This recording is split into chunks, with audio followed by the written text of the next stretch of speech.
Assalamualaikum warahmatullahi wabarakatuh. Salam sejahtera buat kita semua. Semoga kita semua dalam keadaan sehat jasmani dan rohani, tidak kekurangan satu apapun. Amin ya robbal alamin. Oke, Mimin akan melanjutkan cerita Liontin Giok Naganya. Tapi seperti biasa, bantu dulu tekan tombol like dan berkomentar juga Tuan dan Nona. Terima kasih sesudah dan sebelumnya. Terima kasih kepada yang sudah like dan yang belum, bantu Mimin juga untuk tekan tombol like. Semoga kebaikannya dibalas sama Tuhan Yang Maha Esa. Amin ya robbal alamin. Oke, kita lanjutkan saja ceritanya. Bab 1631 sampai bab 1635. Namun, pria bernama Derek ini memang jauh lebih kuat dari Aaron. Bahkan jika Ye Chong dan Ruiz bekerja sama, mereka bukan tandingan Derek. Mereka berdua nyaris tidak mampu menahan serangan Derek. Namun, saat pertempuran berlanjut, Ye Chong menjadi semakin mahir dalam menguasai kekuatan unsur. Selain itu, Ye Chong menguasai lebih banyak elemen daripada Derek, dan semakin sering dia bertarung, semakin dia mampu menguasainya. Lambat laun, Ye Chong mampu bertarung imbang dengan Derek. Ini mengejutkan Derek, kemajuan lawannya terlalu cepat. Ditambah dengan Riz yang membantu di sampingnya, situasinya benar-benar terbalik. Kali ini, Derek lah yang secara bertahap berada dalam posisi yang kurang menguntungkan. Tiba-tiba, tanpa memperhatikan, Derek terlempar mundur beberapa langkah oleh pukulan Ye Chong. Sebelum Derek bisa berdiri diam, Ye Chong memberi isyarat. Sejenak kaki Derek tertahan di tanah. Ini adalah teknik pengurungan elemen gunung. Derek mendengus dingin, menggunakan kakinya dengan keras, dan hendak melepaskan diri. Hampir di saat yang sama, Ye Chong mengubah teknik sihir di tangannya dan mengeluarkan bola api, mengenai Derek. Detik berikutnya, nyala api menghantam tubuh Derek, dan warna merah api langsung menyebar ke seluruh tubuh Derek. Derek tiba-tiba berhenti. Ini adalah teknik pengurungan elemen api. Derek mengerutkan kening, dan ketika dia hendak melawan, dia tidak menyadari bahwa tetesan air yang tak terhitung jumlahnya di sekitarnya berkumpul ke arahnya. Di dalam gua ini udara di sekitarnya sangat lembab, walaupun tetesan airnya kecil, namun jumlahnya sangat banyak. Jika terkondensasi justru dapat membentuk gelembung yang sangat besar. Ini adalah teknik pengurungan elemen angin. Dalam waktu kurang dari 10 detik, Ye Chong menggunakan 3 jenis teknik pengurungan unsur satu demi satu, langsung menjebak Derek sampai mati. Bahkan Derek pun terkejut, bagaimana Ye Chong bisa menggunakan begitu banyak elemen. Lalu, Ye Chong mengulurkan tangannya dan meraihnya di udara. Sambaran petir meledak dari gelembung air dan menyambar Derek. Derek merasakan sakit dan tubuhnya terguncang. Terlihat jelas dia sangat terkejut. Dia sangat marah, dan mata aslinya yang berwarna merah darah menjadi lebih merah sekarang. "Brengsek, apa menurutmu kamu bisa mengendalikanku seperti ini?" Saat dia berbicara, tubuh Derek bergetar hebat, memutuskan ikatan gelembung air dan api. Segera setelah itu, dia mengangkat satu kakinya dan melepaskan diri dari tanah di bawah kakinya. Dan tepat ketika Derek ingin melepaskan kakinya yang lain, Riz di sebelahnya melihat peluang dan menunjukkan rahasia utama dari kebajikannya. Aku melihat otot Riz membengkak membentuk lingkaran, lalu dia meninju kepala Derek. Dia ingin menggunakan kekuatan yang bisa membenturkan kepala seseorang ke dada. Boom, pukulan ini mengenai kepala Derek dengan kuat. Sayangnya, kekuatan Derek terlalu kuat, pukulan Riz ditahan dengan kuat oleh Derek. Namun, itu adalah Riz si pengembara Renyi, dan pukulannya membuat Derek merasa tidak nyaman. Pukulan tersebut membuat Derek pusing, matanya bertabur bintang, salah satu kakinya masih tertancap di tanah sehingga hampir terjatuh. Derek bergoyang, tapi akhirnya menstabilkan dirinya. Saat ini, wajah Derek berlumuran darah. Sebagai master elemen 3 tingkat dan salah satu tokoh teratas di Sekte Keseimbangan, kapan dia pernah menderita kerugian seperti itu? Saat ini, Derek sudah kehilangan akal sehatnya dan terlihat sangat marah. Kemudian, Derek mengambilnya dari pelukannya dan mengeluarkan sebuah pil. Statusnya lebih tinggi dari Harun, jadi ramuannya secara alami lebih maju daripada Harun. Saya melihat Derek menelan pil itu dalam satu tegukan, dan kemudian, kabut darah merah tua keluar dari seluruh tubuhnya, seolah-olah seluruh tubuhnya direndam dalam warna merah muda. Pil ini secara langsung mengangkatnya ke level yang besar. Derek meraih tangan kanannya ke udara, dan dari udara tipis, pedang menyala mengembun di tangannya. Kemudian, Derek mengeluarkan kaki lainnya, berdiri tegak, dan menatap Ye Chong dan Ruiz dengan darah gila di matanya. Ye Chong dan Ruiz merasakan perubahan pada Derek pada saat bersamaan. Mereka bisa merasakan tekanan datang dari Derek. Apalagi kabut tebal berdarah di sekitar tubuh Derek, hanya dengan melihatnya saja sudah terasa sangat berbahaya. Kemudian, Derek meraung dan mengayunkan pedang api di tangannya. Bola api besar keluar dari pedang api dan mengenai Ruiz dan Ye Chong. Ye Chong tidak berani ceroboh. Sambil berpikir, dinding angin berdiri di depannya dan Ruiz. Segera setelah itu, bola api tersebut menghantam dinding angin, namun langsung menghancurkan dinding angin. Bola api juga meledak, dan gelombang kejut ledakan besar langsung menghempaskan Ruiz dan Ye Chong mundur 3 hingga 5 meter. Keduanya masih meremehkan betapa kuatnya Derek setelah meminum ramuan itu. Mata Derek memerah dan dia berkata dengan dingin, "Kamu harus mati." Bahkan suaranya menjadi lebih menakutkan. Segera setelah itu, Derek mengangkat pedang api di tangannya, sepertinya terus mengumpulkan kekuatan. Kabut darah merah di sekitar tubuhnya secara bertahap tersedot ke dalam pedang yang menyala-nyala. Menghadapi pedang api yang semakin menakutkan, Ye Chong dan Ruiz merasakan ancaman kematian. Lalu, Ruiz tiba-tiba mengambil langkah maju dan berdiri di depan Ye Chong dan Xiao Furong. "Adik, kamu dan gadis kecil itu harus pergi dulu, serahkan tempat ini padaku," kata Ruiz. Ternyata Ruiz memutuskan untuk mengorbankan dirinya dan membiarkan Ye Chong dan Xiao Furong kabur. Ye Chong tidak menyangka Ruiz cukup menarik. Dia adalah seseorang yang bisa dia jadikan teman, dan dia sangat pandai dalam hal itu. Setelah itu, Ruiz berkata, "Anda harus ingat cara saya berbuat baik dan benar. Yang disebut kebajikan adalah teknik membelah seseorang menjadi dua, dan kebenaran adalah kekuatan membenturkan kepala seseorang ke dada." Tidak, setelah Ruiz selesai berbicara, Derek mengeluarkan suara mengejek yang dingin. "Jie, tidak ada di antara kalian yang bisa pergi hari ini." Pada saat yang sama, Lin Yuanlong, yang sepertinya sedang tidur di bawah jurang, juga merasakan pengaruh pedang yang menyala-nyala itu. Anehnya, ia mengeluarkan suara mendengkur. Mungkin entah kapan, naga berelemen Lin ini akan mengaum ketidakpuasan untuk kedua kalinya seperti sebelumnya. Saat ini, Derek seperti binatang buas, dan pedang menyala di tangannya adalah taringnya. Derek meraung, mengangkat pedang yang menyala-nyala dengan kedua tangan, dan menghantamkannya ke udara menuju Ye Chong dan Ruiz.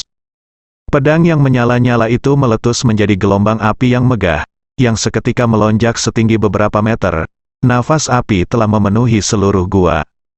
Dan gelombang api langsung menyerang Ye Chong dan Ruiz.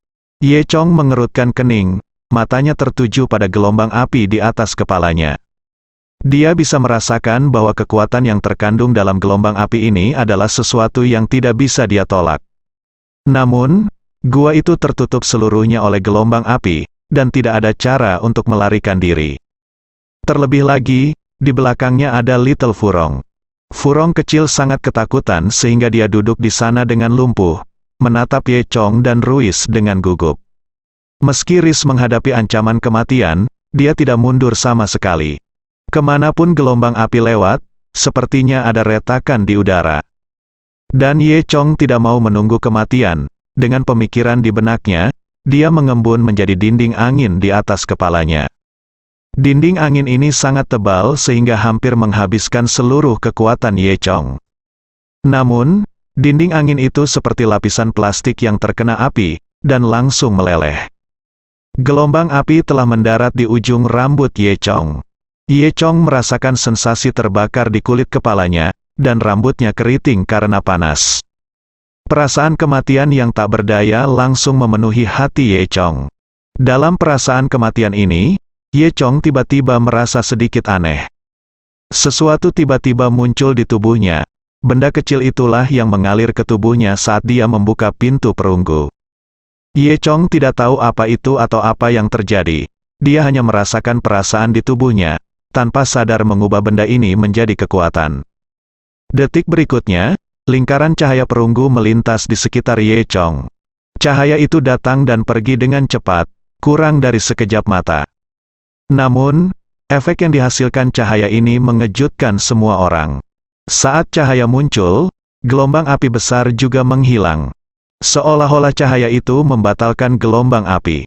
Derek menyerang dengan seluruh kekuatannya dan menghilang tanpa jejak, seperti batu yang tenggelam ke laut. Situasi ini agak mirip dengan situasi sebelumnya. Saat Aaron menggunakan elemen angin untuk melawan pintu perunggu, elemen angin langsung menghilang saat menyentuh pintu perunggu. Ye Chong tidak tahu kenapa, tapi cahaya ini mampu menghapus kekuatan elemen lawan. Di sisi berlawanan, Derek terlihat semakin kaget. Derek meminum obat suci dari balance sect dan levelnya telah ditingkatkan hingga hampir level 14. Dia yakin pisau yang baru saja dia pukul pasti memiliki kekuatan untuk membunuh Ye Chong dan Riz. Tapi yang tidak kuduga adalah ketika pedang api itu menghantam, aku tiba-tiba merasa hampa, seolah-olah semua kekuatan elemen telah menghilang begitu saja. Yang bereaksi paling cepat saat ini adalah Riz. Ketika Riz melihat kekuatan elemen Drake menghilang seketika, dia tidak ragu sama sekali. Dia merunduk dan mendarat di belakang Drake. Segera setelah itu, otot gandanya terlihat kembali membengkak dengan cepat. Dia mengatupkan kedua tangannya untuk membentuk palu besar, dan menghantamkannya dengan keras ke kepala Derek. Ini adalah kekuatan untuk menghantamkan kepala seseorang ke dada. Riz tidak pernah lupa untuk meningkatkan moralitasnya. Segera setelah itu, terjadi ledakan, dan kepala Derek langsung membentur dadanya. Saat ini, Derek tampak seperti mayat tanpa kepala. Dia gemetar, lalu dengan pop, dia jatuh ke tanah dan mati. Sesuatu seperti kristal hitam jatuh dari pelukan Derek. Namun, baik Ye Chong maupun Ruiz tidak memperhatikan. Saya khawatir sampai Derek mati, dia tidak tahu apa yang terjadi. Dia jelas cukup kuat untuk menghancurkan lawannya, tapi dialah yang mati pada akhirnya. Dan bagaimana kekuatan elemennya bisa menghilang begitu saja? Bahkan Ye Chong, penghasutnya, tidak mengerti sekarang. Ye Chong baru saja merasakan tubuhnya tiba-tiba bersinar dengan cahaya perunggu. Terlepas dari itu, Ruiz dan Ye Chong bekerja sama untuk membunuh Drake yang sangat kuat, dan keduanya menghela nafas lega. Setelah itu, Ruiz melihat ke arah Ye Chong dan bertanya, "Kekuatan apa yang kamu gunakan tadi? Kamu benar-benar bisa menyegel kekuatan unsur Derek, ini luar biasa, jika seseorang benar-benar bisa menyegel kekuatan unsur orang lain. Jadi, bukankah hal seperti ini akan terjadi? Seseorang bisa mendominasi benua elemental." Ye Chong menggelengkan kepalanya, dia sendiri tidak mengetahuinya, dan ketika dia ingin mereproduksi kekuatan yang dia miliki sekarang, dia menemukan bahwa itu ada di dalam tubuhnya. Tidak ada jejak cahaya berwarna perunggu sama sekali. Mungkin kemampuan ini hanya bisa digunakan sekali, pikir Ye Chong. Setelah pertempuran tadi, baik Ye Chong dan Ruiz telah menghabiskan banyak kekuatan. Jadi mereka duduk di tanah dan meluangkan waktu untuk mengatur pernapasan mereka. Furong kecil juga berlari mendekat, memandang mereka berdua dan bertanya, "Apa kabar? Apakah kamu baik-baik saja?" "Jangan khawatir, Furong kecil, tidak ada yang serius," Ye Chong berkata sambil tersenyum. Ada elemen Lin di tubuh Ye Chong, jadi tidak butuh waktu lama bagi Ye Chong untuk pulih sepenuhnya. Cedera Riz tergolong ringan, jadi dia pulih dengan relatif cepat.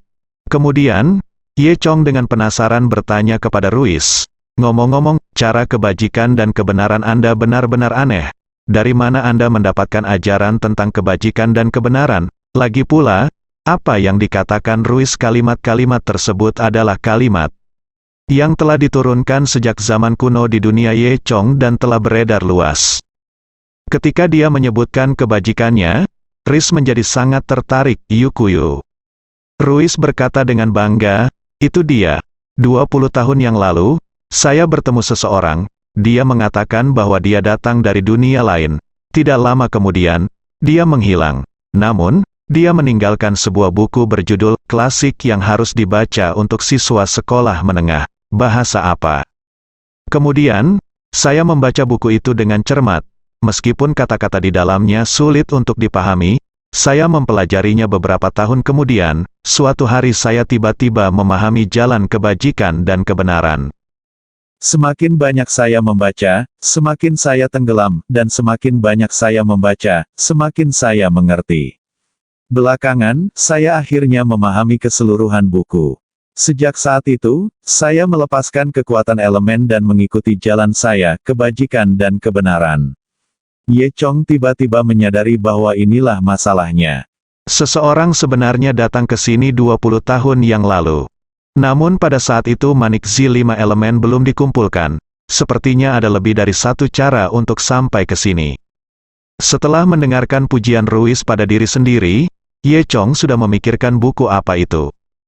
Jadi ketika kamu datang, kamu akan merasa damai. Di mana kamu mengatakan itu, kata Ye Chong sambil tersenyum. Ruis mengangguk, masih banyak lagi ajaran di dalamnya. Misalnya, jika Anda mendengar Tao di pagi hari, Anda bisa mati di malam hari. Tahukah Anda apa artinya? Pagi hari, Ye Chong zeng untuk menjelaskan. Ruis langsung menyela Ye Chong dan berkata pada dirinya sendiri, arti kalimat ini adalah jika aku mengetahui jalan ke rumahmu di pagi hari, kamu bisa mati di malam hari. Ye Chong memiliki garis hitam. Ruis menambahkan, juga, senang memiliki teman dari jauh. Tahukah kamu apa itu? Ye Chong terlalu malas untuk mengatakan apapun dan menggelengkan kepalanya. Benar saja, Riz tidak mengecewakannya. Ruis berkata, arti kalimat ini adalah seseorang bernama Peng datang untuk menantangmu. Menyenangkan bukan? Ye Chong geli, Ruis ini dianggap orang hebat. Buku bagus malah bisa membuat Ruis salah mengartikannya seperti ini, dan Anda juga bisa memahami arti kekuatan darinya.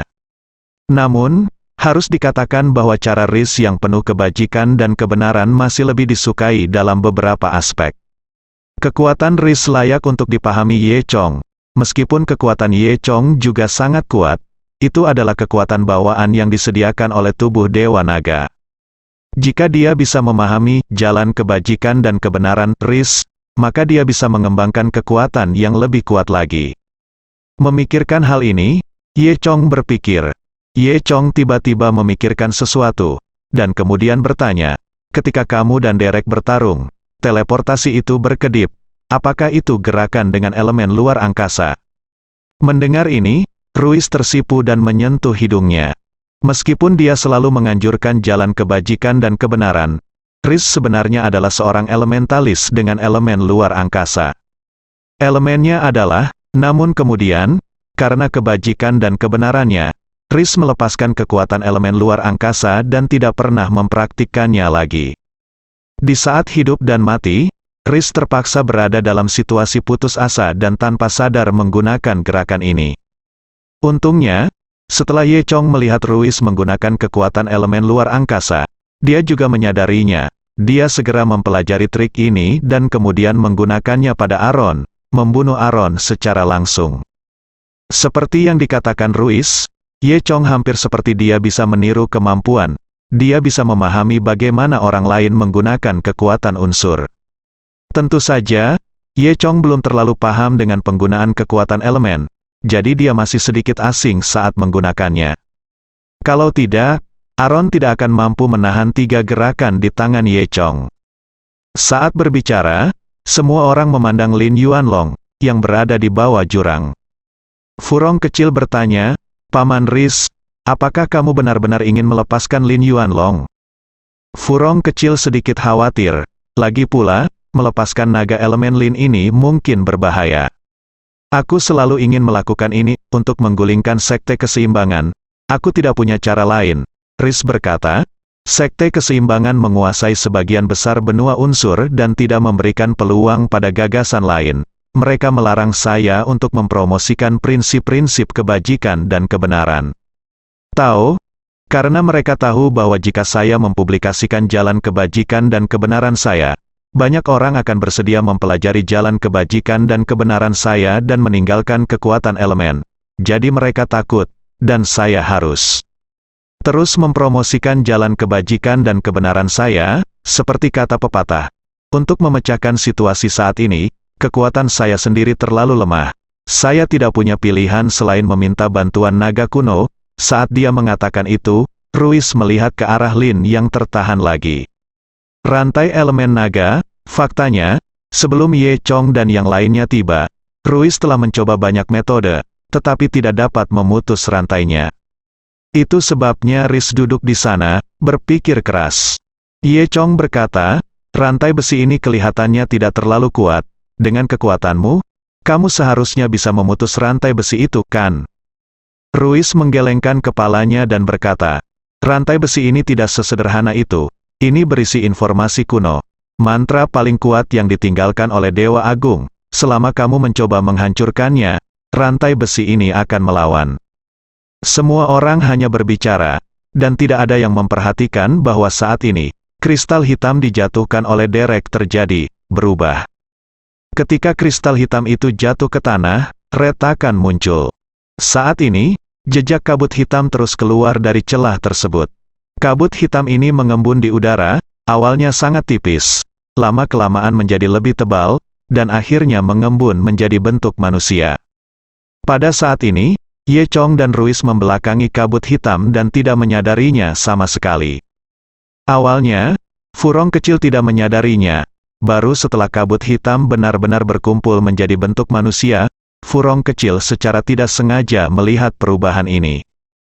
Setelah melihatnya sekilas, Furong kecil begitu ketakutan hingga jantungnya hampir melompat keluar dari dadanya. Lalu dia berkata, "Ah," dan menutup mulutnya. Ye Chong dan Ruiz menjadi gugup pada saat yang sama. Ketika mereka melihat ke belakang, mereka merasa terkejut. Di depan mereka, pemandangan yang sangat aneh muncul. Yang terbentuk dari kabut hitam adalah seorang wanita tinggi dan proporsional. Apa yang dikenakan wanita ini seharusnya adalah pakaian unik dari elemental kontinen. Mengenakan atasan pendek memperlihatkan perut di tubuh bagian atas dan celana pendek di tubuh bagian bawah, kedua kakinya yang ramping dan panjang terlihat. Namun, kulit yang seharusnya cerah kini menjadi hitam pekat. Namun, rasanya seperti memakai stoking hitam. Sosok wanita ini sangat membanggakan, penampilannya semakin luar biasa, raut wajahnya sangat halus, dan menyatu dengan baik, bisa dikatakan ia menakjubkan dan cantik setinggi langit. Meski terbentuk kabut hitam, dia tetap gelap dan cantik. Meski pemandangan ini sangat aneh, namun wanita tersebut begitu cantik sehingga melemahkan suasana aneh tersebut. Saat Ruiz melihat wanita ini, dia sangat ketakutan hingga janggutnya hampir rontok. Dia membuka mulutnya dan berkata dengan gemetar, "Cinderella, Cinderella." Ye Chong tertegun. "Apa katamu?" "Ini adalah pemimpin sekte keseimbangan, tiruan Cinderella," kata Ruiz. Ye Chong terdiam. Dia telah mendengar tentang reputasi pemimpin sekte keseimbangan lebih dari sekali. Dalam kesannya, yang disebut pemimpin ini adalah sosok yang sangat sakti, yang seharusnya menyerupai gambaran seorang lelaki tua yang disegani atau lelaki paruh baya yang kejam. Tapi dia tidak pernah menyangka bahwa pemimpin sekte keseimbangan akan menjadi wanita cantik. Namun, kejutan tetaplah kejutan, hanyalah tiruan, untuk menakut-nakuti Riz seperti ini. Memikirkan hal ini, Ye Chong berseru, "Ini hanya tiruan. Apakah klon itu seindah saya?" Di tengah kalimat, Ye Chong dengan cepat menutup mulutnya dan tersipu. Maksudmu, klon ini sekuat aku." Ruiz tidak memperhatikan apa yang dikatakan Ye Chong di awal, dan hanya berkata dengan marah, "Bahkan jika klon ini hanya 1/10 dari kekuatanku, kami bukan tandingannya." Ye Chong tidak begitu percaya, apakah itu benar-benar kuat? Saat dia berbicara, klon Cinderella sudah mengembun. Dia memandang Ye Chong dan Ruiz dengan sepasang mata yang sangat dingin. "Apakah kamu membunuh Derek?" Suara Cinderella lebih dingin dari matanya. Ternyata Derek ini adalah tangan kanan Cinderella dan sangat dipercaya. Dia juga merasa terhormat menerima kristal hitam. Cinderella menyuntikkan kekuatan ke dalam kristal hitam ini. "Setelah Anda menghadapi bahaya dan menggunakannya pada saat kritis, klon akan keluar." Namun, Derek benar-benar terpana oleh teknik penghapusan Ye Chong dan meninggal sebelum dia bisa mengeluarkan kristal itu. Ruiz masih sangat setia, dia mengambil langkah maju dan berkata, "Aku membunuh Derek." Cinderella memandang Ruis dan Ye Chong, dan fokus pada Ye Chong. Jelas dia bisa melihat keluarlah, Ye Chong ini lebih dari itu lebih kuat dari Riz. Kalian semua harus mati, kata Cinderella. Ye Chong mendengus dingin dan berkata, banyak orang telah mengatakan ini kepadaku, tetapi pada akhirnya, merekalah yang terkubur di bawah tanah, saat dia mengatakan itu. Ye Chong tiba-tiba mengambil tindakan, dan bola api besar langsung meletus, tembak Cinderella. Dalam sekejap mata, bola api itu sudah dekat dengan Cinderella. Melihat Cinderella, dia tidak bergeming sama sekali. Dia bahkan tidak menggunakan tangannya, dia hanya bersenandung pelan. Bola api yang baru saja tiba di depannya menghilang dengan pop. Dan kemudian, di kaki Cinderella, beberapa batu besar tiba-tiba melayang dan jatuh ke arah Cinderella. Cinderella masih tidak bergerak. Sepertinya ada perisai pelindung tak kasat mata di sekelilingnya. Batu-batu besar itu menghantam perisai pelindung tak kasat mata itu dengan poni, dan semuanya hancur berkeping-keping. Di saat yang sama, di sisi lain, Riz tiba-tiba meledak dengan kekuatan yang dahsyat dan bergegas menuju Cinderella seperti macan tutul yang gesit. Dalam sekejap mata, Riz hendak bergegas ke depan Cinderella. Dia masih berjarak 5 meter dari Cinderella, dan kemudian, Riz mengangkat tinjunya, siap menyerang. Lalu, Cinderella hanya melirik Riz. Detik berikutnya, beberapa tanaman merambat muncul dari udara tipis dan mengikat Riz dengan erat. Pada saat yang sama, langkah ketiga Ye Chong telah diambil. Di dalam gua, tetesan air yang tak terhitung jumlahnya berkumpul di sekitar Cinderella dan langsung membentuk gelembung besar, membungkus Cinderella di dalamnya. Wajah Cinderella masih dingin, tapi dia menatap Ye Chong untuk pertama kalinya. Karena sejauh ini, Ye Chong telah menunjukkan 3 kekuatan unsur. Lagi pula, bakat seperti itu sudah dianggap langka. Setidaknya itu menunjukkan bahwa Ye Chong dan Derek berada pada level yang sama. Keduanya memiliki kekuatan 3 elemen. Namun, hal ini tidak terlalu mengejutkan Cinderella. Kemudian, Cinderella mengangkat kakinya yang panjang dan ramping dan berjalan keluar dari gelembung seolah-olah tidak terjadi apa-apa. Tampaknya gelembung elemen angin yang memenjarakan tidak ada sama sekali baginya. Ye Chong tidak bisa menahan diri untuk tidak berkata-kata. Dia harus mengatakan bahwa Cinderella terlalu kuat. Sejauh ini, dia bahkan belum menggerakkan tangannya. Paling banyak, dia menjebak Ruis dengan satu pandangan, dan meredakan 3 serangan Ye Chong dengan satu nafas. Pada saat ini, Ye Chong juga menyadari bahwa Ruis benar. Meskipun dia hanya tiruan, dia masih memiliki kekuatan untuk menghancurkan dirinya sendiri. Terlebih lagi, Cinderella ini sangat kuat sehingga dia tidak perlu lagi menggunakan gerak tubuh untuk memicu kekuatan elemen. Kekuatan elemennya dapat langsung digerakkan oleh pikirannya, yang mengurangi seluruh waktu persiapan dan membuatnya semakin sulit untuk dicapai. Benar saja, ketika Ye Chong sedang berpikir liar, pemecah es yang tajam tiba-tiba muncul di kepala Ye Chong dari udara tipis. Sebelum Ye Chong sempat bereaksi, pemecah es jatuh ke arah Ye Chong dengan sangat cepat. Kecepatan pemecah es sangat cepat, membuat Ye Chong tidak punya waktu untuk bereaksi. Saat Ye Chong menyadarinya, semuanya sudah terlambat. Sepertinya tidak ada kemungkinan untuk mengelak. Jika dia terkena pemecah es, kepalanya mungkin akan terbelah. Pada saat kritis ini, Ye Chong sekali lagi menggunakan teknik teleportasi yang baru saja dia pelajari, dan hampir seketika muncul 5 meter jauhnya. Pada saat yang sama, pemecah es jatuh dan menghantam tanah tempat Ye Chong berdiri tadi. Sebuah pemecah es, hanya seukuran jari, menghantam tanah dan mengeluarkan suara ledakan yang sangat besar, dan platform tebing sekali lagi retak. Cinderella sedikit terkejut, karena kilatan teleportasi tadi adalah milik kekuatan elemen luar angkasa. Ini menunjukkan bahwa pihak lain, seperti dirinya, adalah master elemen hebat dengan 4 elemen. Ini adalah sesuatu yang tidak dia duga.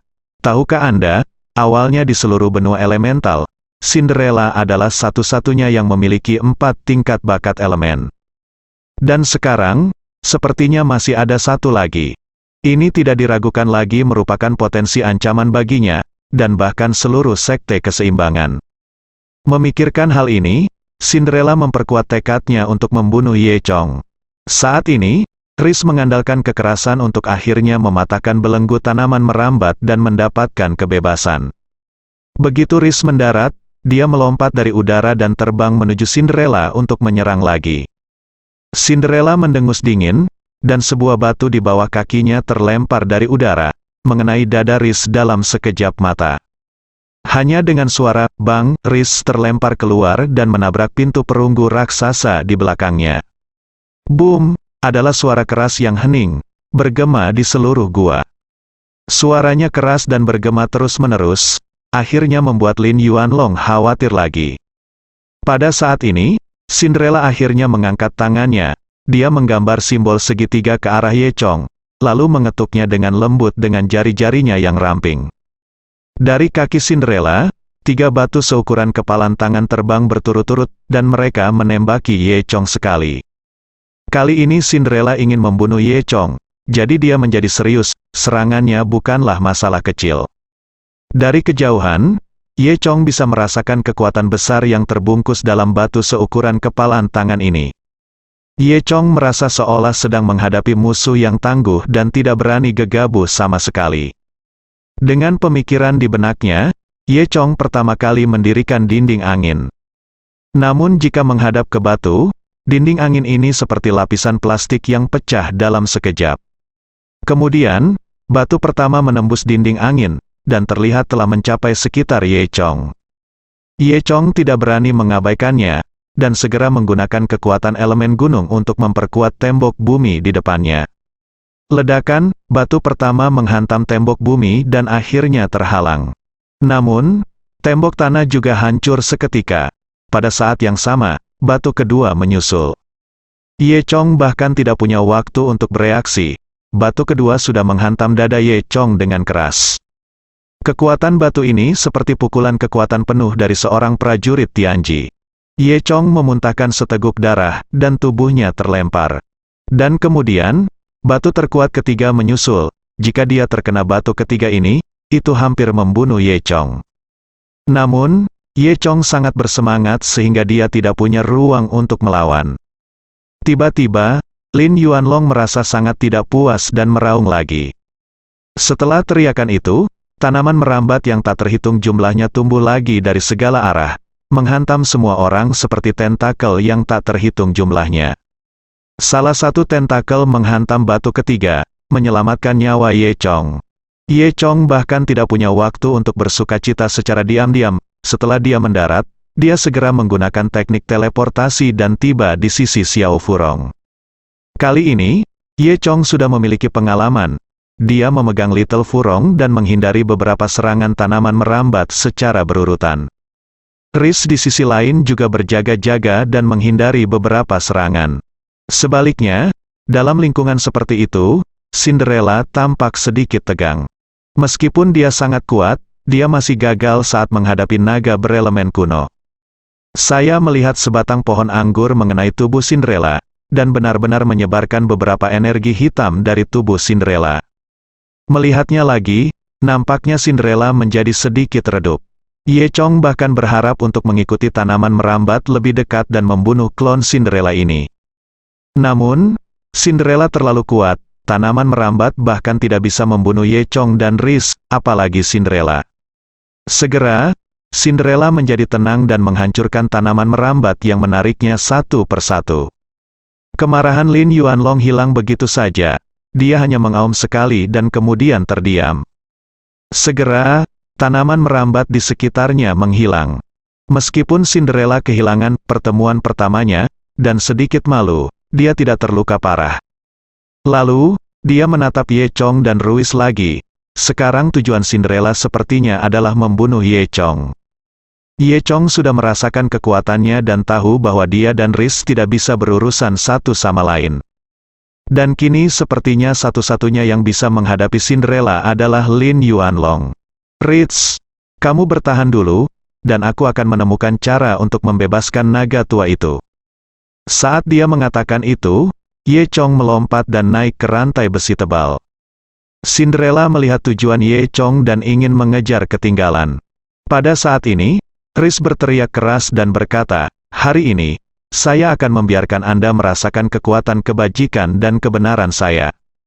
Saat dia mengatakan ini, Rhys mengerahkan seluruh kekuatan di tubuhnya, dan otot-ototnya membengkak lagi, dan pembuluh darahnya menonjol. Pada saat itu, dia seperti pria berotot yang jahat, bergegas menuju Cinderella. Cinderella sedikit mengernyit, terlihat sangat bosan. Kemudian, Cinderella mengulurkan dua jarinya dan melakukan tendangan voli.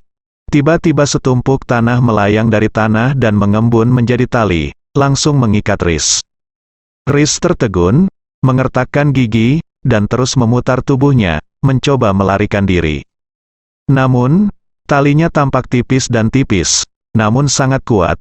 Tidak peduli seberapa keras Rhys berjuang, dia tidak dapat melepaskan diri, dan tali itu semakin erat.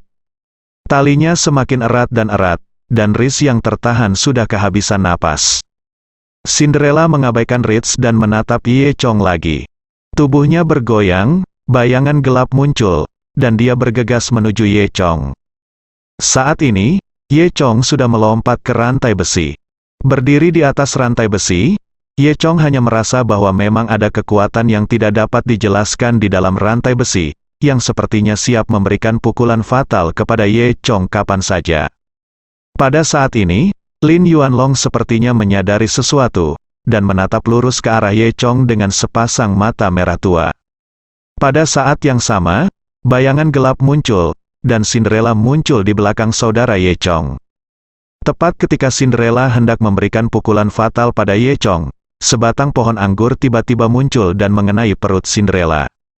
Cinderella terlempar seperti bola dan jatuh kembali ke tanah, menghancurkan sebagian besar platform menjadi beberapa bagian lagi. Cinderella sedikit kesal dan memutar matanya ke arah Rhys di sebelahnya. Saat ini, Rhys masih belum melepaskan diri dari talinya, dan talinya semakin erat, menekan tubuh Rhys membentuk lingkaran. Furong kecil ada di sampingnya, gugup dan tidak tahu harus berbuat apa. Cinderella melampiaskan seluruh kemarahannya pada Rhys. Dengan lambaian jari rampingnya, Rhys segera merasakan rasa tertekan yang lebih kuat. Dia berteriak dengan suara, "Ah, Cinderella," yang telah selesai melampiaskan amarahnya, mengabaikan suara menyakitkan yang dibuat oleh Rhys, menggerakkan tubuhnya, dan bergegas menuju Ye Chong lagi. Saat ini, Ye Chong tidak peduli dengan Cinderella, dia patah hati dan mencubit rantai besi dengan kedua tangannya. Rantai itu sepertinya mengetahui bahwa seseorang ingin menghancurkannya, dan rantai itu mengeluarkan suara mendengung yang tidak menyenangkan. Ketika para dewa kuno membangun rantai besi ini, mereka hanya ingin mengurung Lin Yuanlong. Mereka tidak menyangka bahwa suatu hari setelah 1000 tahun, seseorang akan mempertaruhkan nyawanya untuk menghancurkan rantai besi tersebut. Oleh karena itu, meskipun rantai besi ini menambah banyak kekuatan elemen, namun rantai itu sendiri tidak terlalu kuat. Di bawah tarikan penuh Ye Chong, rantai itu langsung robek dengan sekali klik. Hanya ada suara berderak, dan guntur dan kilat yang tak terhitung jumlahnya, seperti tombak putih, menembus tubuh Ye Chong. Ye Chong merasa seperti 1000 anak panah menusuk jantungnya. Kemudian, kekuatan ledakan besar langsung menghempaskan Ye Chong. Tubuh Ye Chong terbang mundur, tapi kebetulan terbang ke arah Cinderella. Cinderella melihat Ye bergegas mendekat dengan wajah dingin. Dia mengulurkan tangannya, dan nyala api merah mengembun di telapak tangannya. Ye Chong juga merasakan bahayanya, tetapi saat ini tubuh Ye Chong sudah berlubang. Bahkan jika dia tahu bahayanya, dia telah kehilangan kemampuan untuk bergerak dan melawan. Tepat ketika Cinderella hendak membunuh Ye Chong, bola air hijau tiba-tiba melesat ke arah Cinderella. Cinderella mengubah gerakannya dan menghapus bola api di tangannya, mengubahnya menjadi dinding api. Detik berikutnya, bola air itu membentur dinding api dan mengeluarkan suara mendesis. Dalam sekejap, dinding api Cinderella pun padam. Kekuatan bola air tersebut tidak berkurang dan terus terbang menuju Cinderella, mengenai perut bagian bawah Cinderella. Kemudian bola air tersebut meledak, seolah-olah gelombang besar tiba-tiba menerjang tubuh Cinderella. Seluruh tubuh Cinderella langsung terhempas kembali ke tanah kembali. Saat ini, tubuh Ye Chong jatuh langsung ke jurang dari udara. Ye Chong kelelahan. Kedua tangannya hancur berkeping-keping, dan dia tidak punya kekuatan lagi. Jadi dia hanya bisa membiarkan dirinya jatuh ke jurang. Pada saat ini, sebatang pohon anggur terbang dan menangkap Ye Chong. Segera setelah itu, garis hijau melonjak dari dasar jurang ke langit. Itu Lin Yuanlong, rantai besinya hancur, dan Lin Yuanlong akhirnya dibebaskan. Lin Yuanlong membuka kedua sayap besarnya dan terbang, langsung membuat atap gua terbuka. Segera setelah itu, Lin Yuanlong terbang ke langit dari atas gua dan menghilang ke langit. Seberkas cahaya bersinar dari celah tersebut, diikuti oleh puing-puing besar yang tak terhitung jumlahnya. Tanaman merambat yang melilit Ye Chong lolos dari semua batu besar dan mengirim Ye Chong yang sekarat keluar dari celah atap gua batu. Di sisi lain, Riz akhirnya berhasil menembus kekangan Cinderella. Dia melindungi Little Furong dan menggunakan tinjunya yang besar untuk menghancurkan semua batu besar yang jatuh. Namun, ada terlalu banyak batu besar, dan Riz segera kehabisan sumber daya. Pada saat ini, dua tanaman merambat seperti tentakel muncul dan melilit Ruiz dan Little Fleur. Fleur kecil berteriak ketakutan. Namun, tanaman merambat tidak membahayakan mereka, tetapi mengirim mereka keluar gua seperti Ye Chong. Saat tanaman merambat mengirim ketiga orang itu keluar, gua di bawah kaki mereka tiba-tiba runtuh. Saya tidak tahu apakah klon Cinderella di dalamnya telah hancur berkeping-keping. Furong kecil buru-buru berlari ke Ye Chong dan bertanya, "Saudara vampir, apa kabar?" Bersambung.